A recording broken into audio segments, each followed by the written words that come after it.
This is 25 CV 16784 and 24 CV 52569. In the first case, there is an objection to the proposed judgment.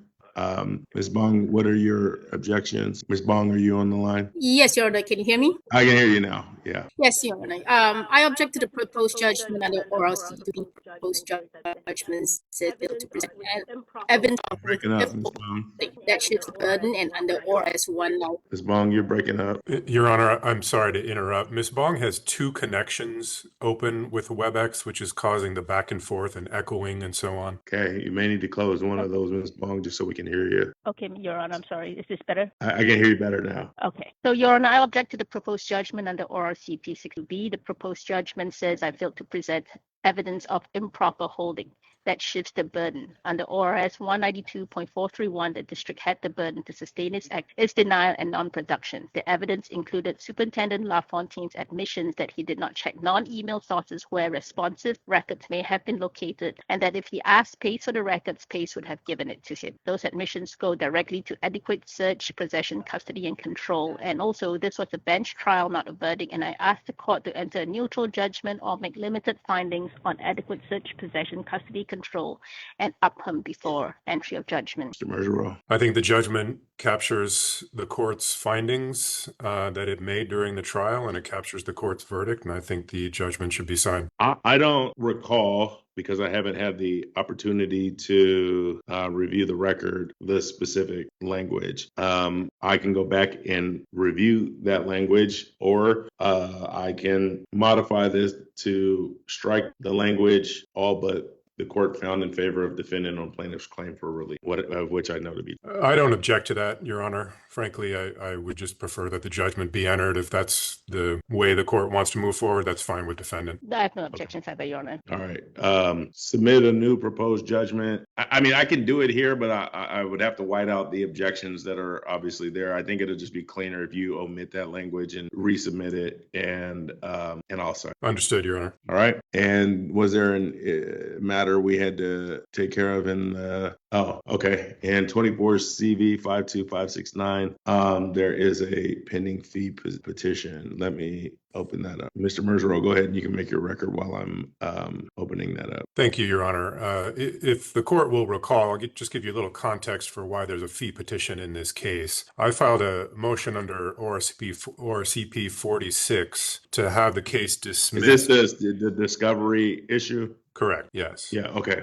And right. The court, I believe the court awarded me the fees incurred in filing that ORCP 46 motion. So that's what these fees represent. That's my recollection, Ms. Bong. You have an objection? Yes, the request should be denied or reduced for three threshold reasons. Firstly, the signed order and order judgment awarded fees incurred in obtaining the ORCP 46 order, not ORS 20.105 fee. Second, ORS 20.105 was not pleaded or otherwise preserved as a fee basis under ORCA. Respondents unserved pleaded standing failure to state claim and latches, but not ORS 20.105 claim. Third, the invoices do not show that the district incurred or owns the fees. They show that SEAO, billing payment, and zero balance and post-judge statement cannot expend the fee base. You're missing proof or create a pass-through recovery. Mergereau. Well, first of all, Your Honor, ORS 2105 is not an affirmative defense that has to be pleaded. What has to be pleaded is a right to attorney fees based on the particular motion or conduct or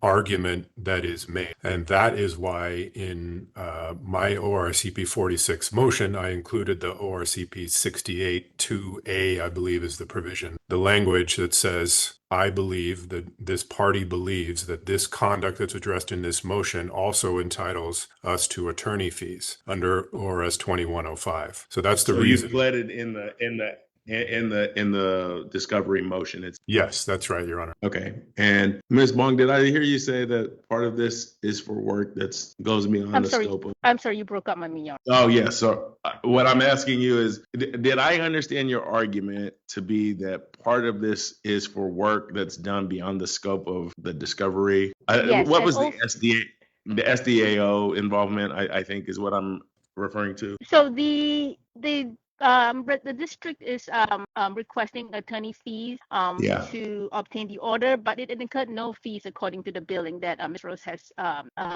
submitted.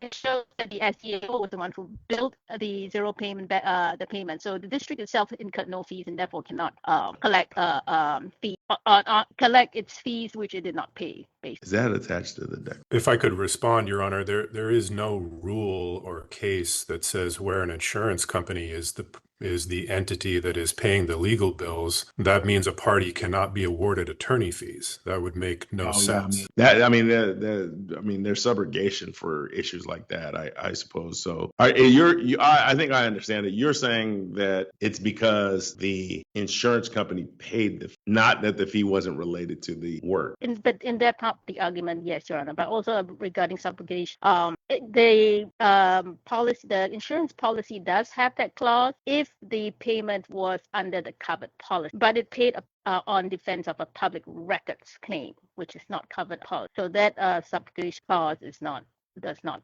apply to this case, Your Honor.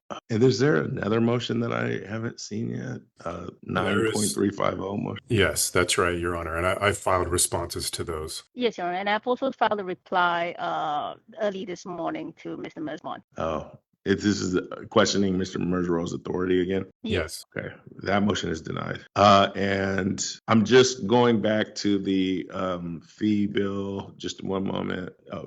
And just briefly, Your Honor, the other issue on this argument that because defendant's insurance company is paying the bills, there cannot be a right to recovery. The collateral source rule. I don't think that's a cognizable argument. So I'm gonna. Thank you.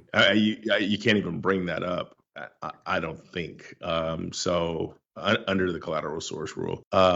And so I am going to, I looked at Mr. Mergero's statement and the objections, and I am going to award the attorney fees in, I think it was $1,102, and that will be all. Thank you, Your Honor. Have a good day. You as well.